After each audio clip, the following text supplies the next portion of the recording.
സുജുട്ടി ബാബു, അതായത് അഹമ്മദാബാദ് വിമാന ദുരന്തത്തിൽ മരിച്ച പത്തനംതിട്ട സ്വദേശി ഏക മലയാളിയായ രഞ്ജിതയുടെ മൃതദേഹം നാളെയാണ് നാട്ടിലെത്തി സംസ്കരിക്കുക. 11 ദിവസങ്ങൾക്ക് ശേഷമാണ് മൃതദേഹം തിരിച്ചറിയുന്നത് DNA ടെസ്റ്റിലൂടെ. എന്തൊക്കെയാണ് ഇപ്പോഴത്തെ വിവരങ്ങൾ?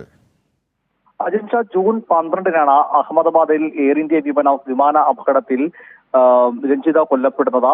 അമ്മയുടെ DNA പരിശോധനയിലാണ് ഇപ്പോൾ ഈ രഞ്ജിതയുടെ മൃതദേഹം തിരിച്ചറിഞ്ഞിരിക്കുന്നത്. ഈ നാളെ ഏതാണ്ട് രാവിലെ 7-ന് തിരുവനന്തപുരം വിമാനത്താവളത്തിലാണ് മൃതദേഹം എത്തിക്കുക. തുടർന്ന് സ്വദേശമായ പുല്ലാടിന് രാവിലെ 11 മണിക്ക് എത്തുകയും പിന്നീട് രഞ്ജിത പഠിച്ച വിവേകാനന്ദ ഹൈസ്കൂളിൽ ഉച്ചയ്ക്ക് 2:30 വരെ പൊതുദർശനം ഉണ്ടാകും. അതിനുശേഷം 4:30 വീട്ടുവളപ്പിൽ വെച്ചാണ് ഈ സംസ്കാര ചടങ്ങുകൾ നടക്കുക. ഇതുമായി ബന്ധപ്പെട്ട് പ്രദേശത്ത് ക്രമീകരണങ്ങളുടെ ഭാഗമായി വടക്കേമല മോഡൽ സർക്കാർ UP സ്കൂളിന് ജില്ലാ കളക്ടർ അവധിയും പ്രഖ്യാപിച്ചിട്ടുണ്ട്. ഈ മരണവിവരം അറിഞ്ഞ് അതിന്റെ അടുത്ത ദിവസം തന്നെ രഞ്ജിതയുടെ സഹോദരനും ബന്ധുവുമാണ് ഈ DNA പരിശോധനയ്ക്കായി ഗുജറാത്തിലേക്ക് തിരിക്കുകയും പിന്നീട് അമ്മയുടെ DNA സാമ്പിൾ കൂടെ ശേഖരിച്ച ശേഷമാണ് ഇപ്പോൾ രഞ്ജിതയുടെ മൃതദേഹം കണ്ടെത്തിയിരിക്കുന്നത്. നമുക്കറിയാം, ഈ സംഭവം അറിഞ്ഞപ്പോൾ മുതൽ തന്നെ ഒരു നാട് വലിയ ദുഃഖത്തിലേക്ക് പോയ ഒരു സാഹചര്യം ഉണ്ടായിരുന്നു.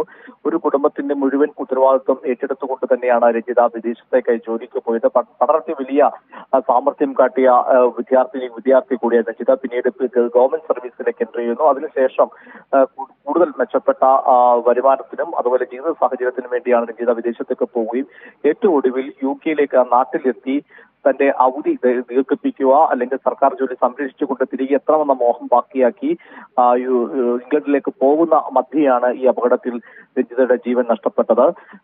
അതിനാൽ തന്നെ നമുക്കറിയാം, ഈ വലിയ സങ്കടത്തിൽ കൂടെ തന്നെയാണ് നാട് കടന്നു പോകുന്നത്. നാളെയും ആ തരത്തിൽ തന്നെ ആളുകൾ എത്തുമെന്നാണ് മനസ്സിലാക്കാൻ സാധിക്കുന്നത്. നേരത്തെ ആരോഗ്യവകുപ്പ് മന്ത്രി വീണ ജോർജ് വീട്ടിലെത്തി കുടുംബത്തെ ആശ്വസിപ്പിക്കുകയും ചെയ്തിരുന്നു.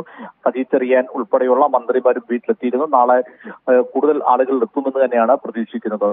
അജിംഷാദ്.